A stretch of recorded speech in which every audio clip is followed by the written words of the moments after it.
and the conflict and hatred seems to be so prevalent, not just here in the U.S., but all around the world. I mean, what do you think is driving that? I think a big part of it is instigating fear. Fear is one of the most powerful human emotions known to mankind. We as humans fear the unknown, and when we have candidates running their platforms on bigotry, hatred and racism and xenophobia, then you're fueling hatred, and it creates a very dangerous place in society for all people.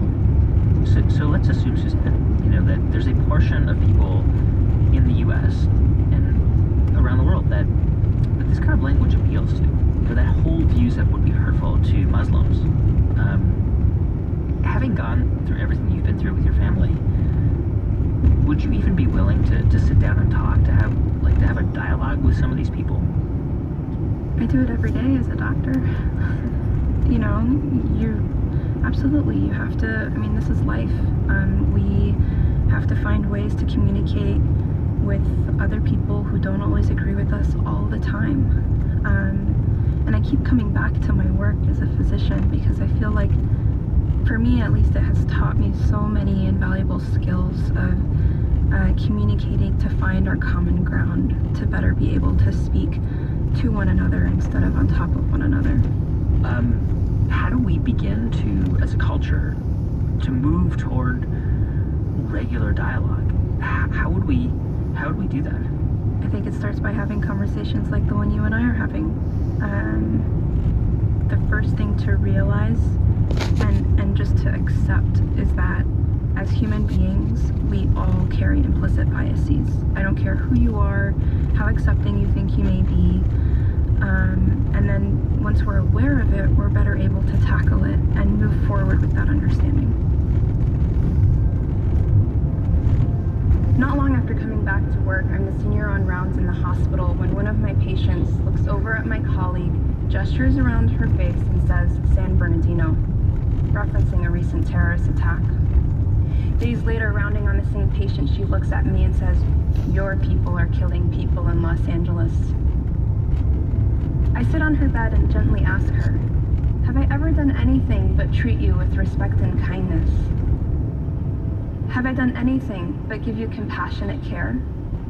She looks down and realizes what she said was wrong, and in front of the entire team, she apologizes and says, "I should know better.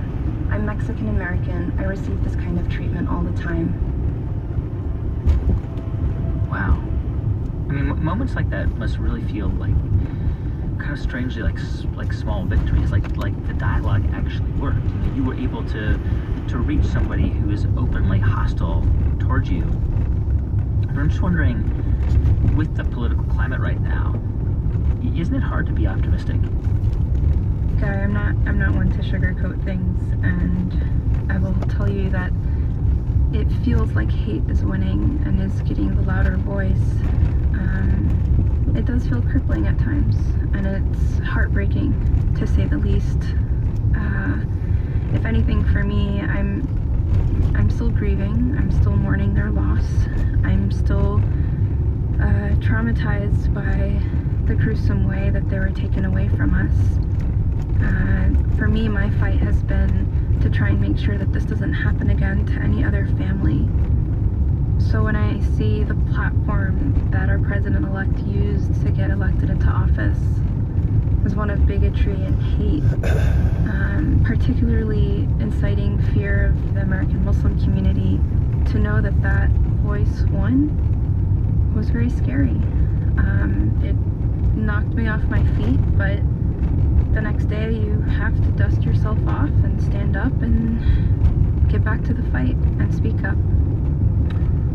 When you're at your best, when you're at those moments where you're most hopeful, where do you find that hope and strength? What's the thing that inspires that?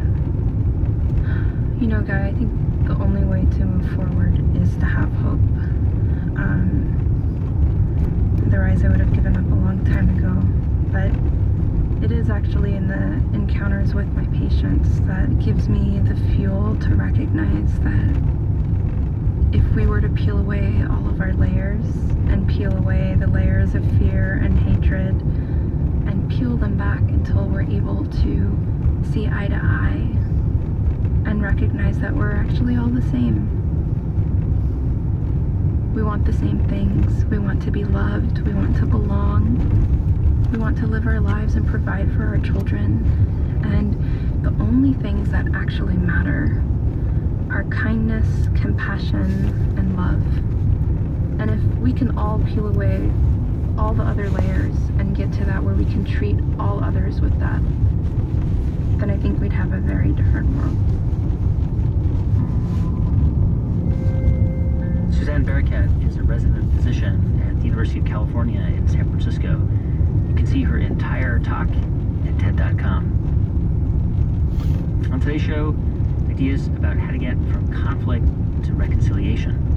I'm Guy Raz, and you're listening to the TED Radio Hour from NPR. You're listening to the TED Radio Hour on Michigan Radio, your NPR news station. On this week's On the Media, the hacking of the DNC highlights seeming disagreements between spy agencies. Who do you trust? The CIA, the FBI, Congress, the White House, Trump? When it's spy versus spy, what's a news consumer to think? On this week's On the Media from WNYC.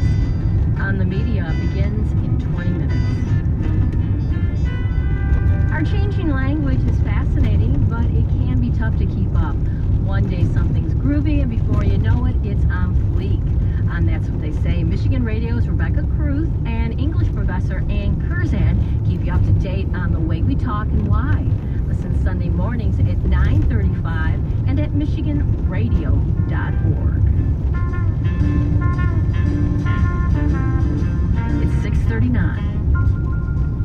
Support for the TED Radio Hour comes from Lumosity, with a 10-minute fit test to challenge memory, attention, and problem solving, training programs that draw from 50 brain games, and tools to compare scores with global averages. Learn more at lumosity.com. From Novo Nordisk, which is committed to a healthy economy, environment, and society as part of everything it does. Learn more about their commitment at novonordisk.us. And from the Kresge Foundation, expanding opportunities in America's cities through grant-making and social investing. More at kresge.org. It's the TED Radio Hour from NPR. I'm Guy Raz. And on the show today, ideas about reconciliation, especially in such a divided moment in time. And like a lot of us, Eli Pariser has been wondering how to better understand the people he doesn't always come into contact with, especially online. So I think the first thing that everyone thinks of, and me too, is I'm going to go find people who think totally different from me and follow them. Yeah. And that's great if you can handle it personally. And I think most people who do that experiment, it's kind of a recipe for madness a little bit because. Wait, have you done that? Yeah, totally. What'd you do? Oh, I follow a whole bunch of conservatives on Twitter and on Facebook. And you can't handle it, or it brings you down, or drives you crazy, or what?